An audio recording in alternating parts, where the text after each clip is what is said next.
Hey YouTube, what's up? Chef Robin of Robin's Nest Cooking Classes here. Today we are going to be making a roux. Not just any roux, a dark roux, the color of milk chocolate. This dark. Can you see that? Can everybody see that? That's where we're going today. Cajun roux.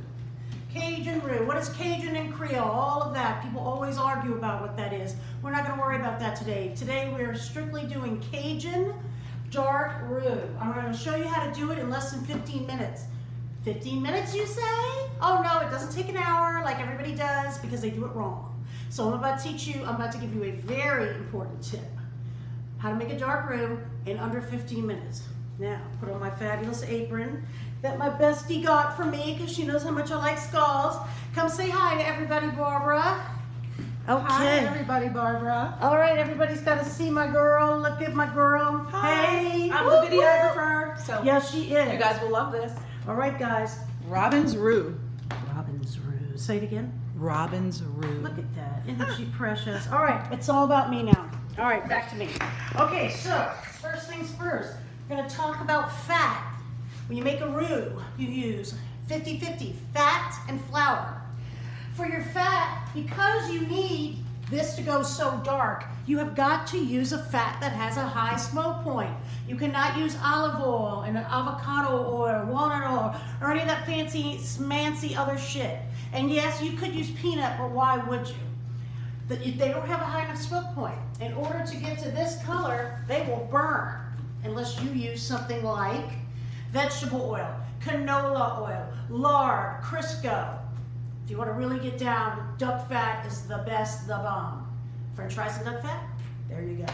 Every color is a flavor, so you must go dark to get every optimum bit of flavor. So, first things first, we are going to eyeball. We're going to turn our pan up a little higher. I already started it a little bit. We're going to go ahead and we're going to put our oil in. And then we're going to 50-50 with the flour. All right, now, this is what people do. First of all, they start on low heat. Wrong. Always start at high heat and stay at high heat. Now, once you get this all mixed up, you're not gonna whisk and flail your whisk around and go crazy and this, like this, like this, like this. No, you're incorporating air into it. So you're slowing down your cooking time. I mean, it's just science, right? All right, so we've got everything mixed up. So literally, we are going to move like this. Come show them, Barbara. We're gonna just move. We're gonna keep it moving, but we are not going to go fast. Nice and slow, but you gotta make sure you get that middle. We're just gonna go nice and slow. And yes, when you're doing this, you might sit in here and say, oh my God, I'm so bored. This is so bored. I could be having a cocktail. I could be out on, I don't know, at a festival. No, this is important stuff. You've got to do this step. Don't buy your roux. I hear people saying, oh, you know, just buy it in a jar now. Well, guess what? They put all these horrible herbs in there, oregano. Who wants oregano in their gumbo? That's why you can't buy those things. They put stuff in there that you do not want in your gumbo. This is such an easy way to do it. So no more buying roux. All right, there you go. Do you buy roux, Barbara? Talk to me, tell me the truth. Not. Good girl. Leonard makes the roux. Leonard is her fabulous husband. And apparently she's got it good in her house. He makes the roux, so she doesn't have to do this. Now we're going nice and slow. Now I do want to talk about this tiny whisk that I'm using. Yeah, use a normal size whisk. I didn't bring one. This is what my girl had. I'm gonna have to gift her with a nice whisk, but we're gonna make it happen with this little baby, tiny itty bitty, teeny tiny itty bitty little whisk. Yeah. All right, so we're just keeping it moving. We're not going too fast. And now you're saying, this chick doesn't know what she's talking about. This is crazy. This is taking forever. Well, you've literally been doing it for about 2 minutes. That's how long we've been doing it, 2 minutes. People have to learn patience these days, don't they? Yeah. People want everything now, no. Give it to me now. Give it to me right now. So, we're just keeping it moving. We're just keeping it moving. If you want to switch hands like I did, whoop, go right ahead. Just keep it moving nice and slow. There we go. Leonard does make fantastic gumbo. Yep, I must say it's pretty good. It's great. Gumbo, red beans, all of that. I do too, by the way. Just saying. Whee! Okay, we are 3 minutes in. Now, what's going to start to happen? Whee! Is it's going to start to change color, and it's going to start to get what I call the chunkies. The little chunkies. It's going to look like it's breaking or curdling, and it's not. What's happening is that's the color. It's getting darker. We're going to get thicker because that's what it's for, right? We need it to thicken the gumbo. It actually smells good. Doesn't it? Just flour and oil. That's Not it. bad. It smells really good. Mm-hmm. I wish I could smell it. Me too. What do we need? Smell-a YouTube. They have smell-o-vision. I'm sure smell-a-YouTube is going to become next. Isn't that beauty-mess? Oh, this tiny whisk is freaking horrible. Oh. Sorry. I'm not the chef you are. I'm going to bring you a whisk, a fine. And I'm going to bring one and leave it here. Nice and slow. All right, we are 4 minutes, people. For those who are counting, and I know everybody is. And how long is this to take? Anyway, we're going to say less than 14 minutes. Okay. It's already starting to change color. Look, isn't that beautiful?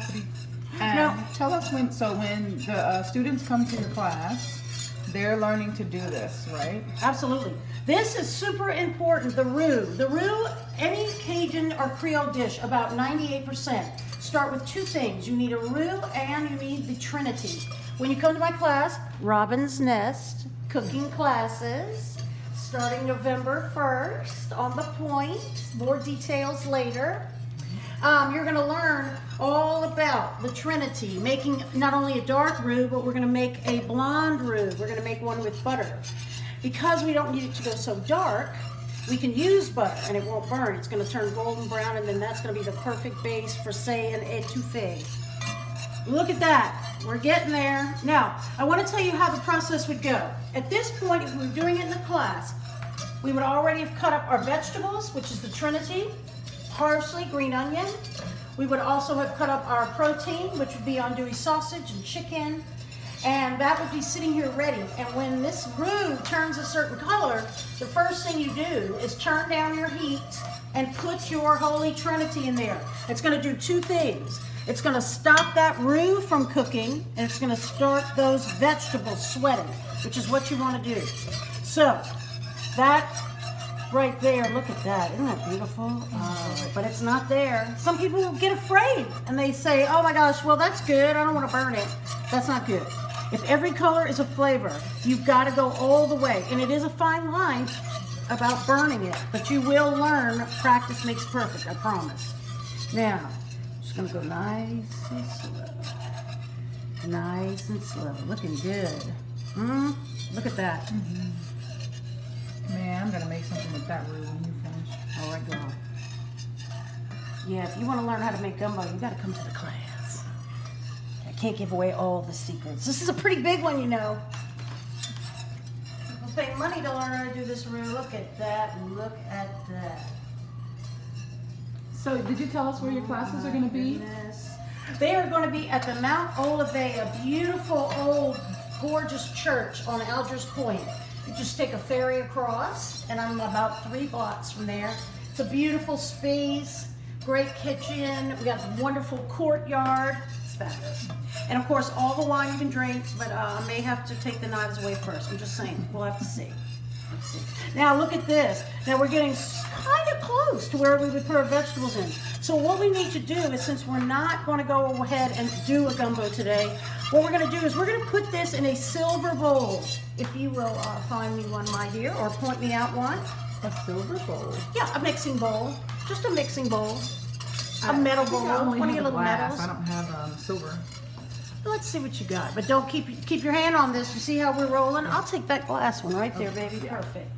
Now, what we're going to do is, I want to show you that roux continues to cook. So we're going to take it off and put it in that bowl, and you're going to watch as it continues to cook. So you don't want to take it to milk chocolate all the way, just a little bit before. We are very close. All right, my dear, I'm going to take that off. And do we have can I have that pot holder behind you, baby?